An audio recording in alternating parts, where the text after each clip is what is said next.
The ANC's National Executive Committee meeting is set to wrap up today in Benoni in Ekurhuleni. The day's activities started with a wreath-laying ceremony to mark 30 years since Oliver Tambo's passing.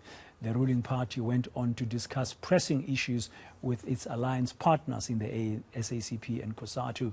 For more on what's happening in Benoni, I'm joined now by senior reporter Siphamandla Goge, who's live at the venue. Siphamandla, good afternoon. Thanks for joining us on today, this hour, just to give us an update. Wonder how far gone is the NEC meeting of the ANC. But I understand the issue of reconfiguring the alliance with the SACP and COSATU is also on the agenda. Indeed, that's one of the agenda items that has been discussed, and the party is adamant that moving forward there has to be the reconfiguration of the alliance. Remember, this is not a new call. It's been made by alliance partners themselves, particularly the SACP and COSATU, who have felt that the ANC is somehow no longer the strategic center which is holding this alliance together. They feel undermined and they feel used, that every time the ANC embarks on a critical journey, they are left behind. They are only recognized prior and during the elections when they have to campaign for the governing African National Congress. So this long-standing relationship between alliance partners is at an all-time low if you take into account the internal tensions and divisions that exist between the alliance partners. Hence the proposal to reconfigure the alliance, reinvent and re-establish that long-standing relationship between all the alliance partners, but also end up having what is known as the Alliance Summit, which will bring the alliance partners together to thresh out any issues where they do not agree. This is a relationship that is based on contradictions. Yes, COSATU and SACP are members of the alliance, but at the same time, they also feel that the ANC is not playing its role in leading this alliance into a strategic and correct direction. Hence, they feel that that relationship needs to be revisited, and they feel that the ANC should take charge and lead in that regard. Let's take a listen to what Phoebe Potgieter had to say about reconfiguring the alliance. Discussion on strengthening the alliance, the positions of its partners on reconfiguration, as well as the challenges facing the alliance. The NEC reaffirmed its commitment to the renewal of the ANC, SACP and COSATU, because, of course, the critique that our partners made of the ANC, we acknowledge that and has done so in a number of our conferences, as well as the task of renewal, the core values and principles of the alliance, the commitment to a common program of action, and all of those issues that form part of the program of the alliance. The NEC was unanimously in its assessment that without the alliance, the working together with a broad front of progressive sectoral organisations and movements, the transformation of South Africa, and indeed the national democratic revolution will be in grave danger. Now, has there been any reaction about this ongoing threat by the SACP to go it alone and contest next year's elections as a standalone party? The governing African National Congress is of the view that will be suicidal. They don't think that's the correct approach to take. They feel that the SACP and COSATU should remain within the alliance, and there is no need to go it alone. It's a threat that has been made by the SACP, saying if this relationship is not valued, if the communists are not taken seriously by the governing ANC, then they may contemplate going it alone. It's a threat that they have been making for years now, but apart from that, nothing serious has materialized.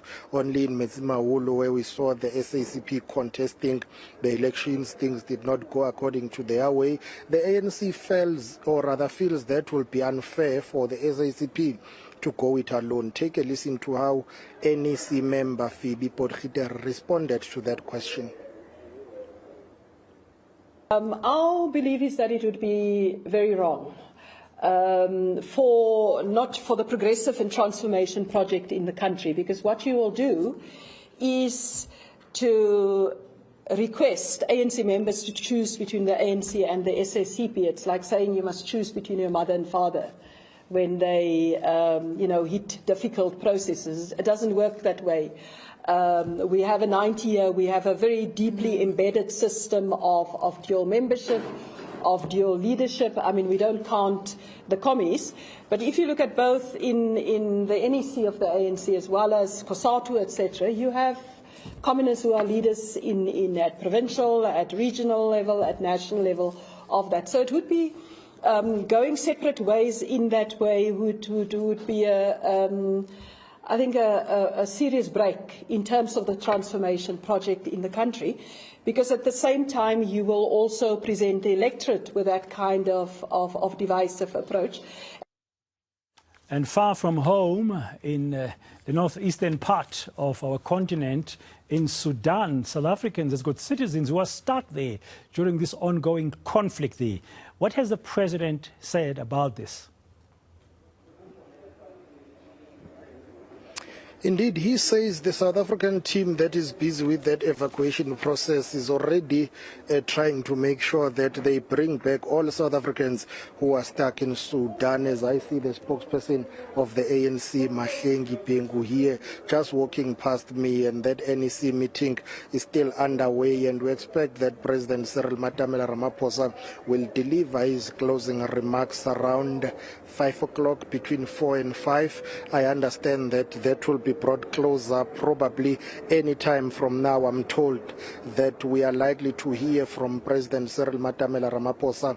The closing remarks of the president of the ANC have been brought forward. I assume that any minute now we will be called inside the NEC venue to listen to those closing remarks. That will signal the end of the NEC meeting of the ANC, which has been convened over the past 4 days, because later on today, the national chairperson of the ANC, Gwede Samson Mantashe, is expected to deliver the memorial lecture, the O.R. Tambo memorial lecture.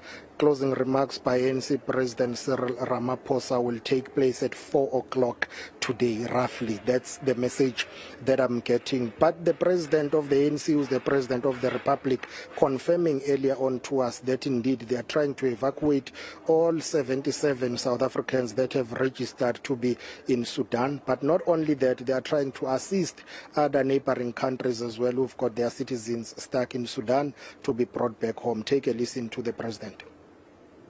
We have a number of South Africans, up to 77, that we have brought together, and we are working on a process of going to fetch them and evacuate them.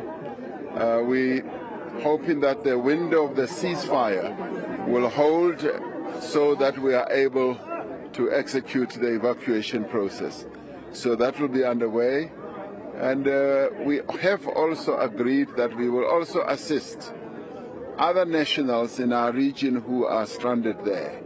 So there are some nationals from 1 or 2 countries in our region who we will also be assisting as we bring the number of South Africans back.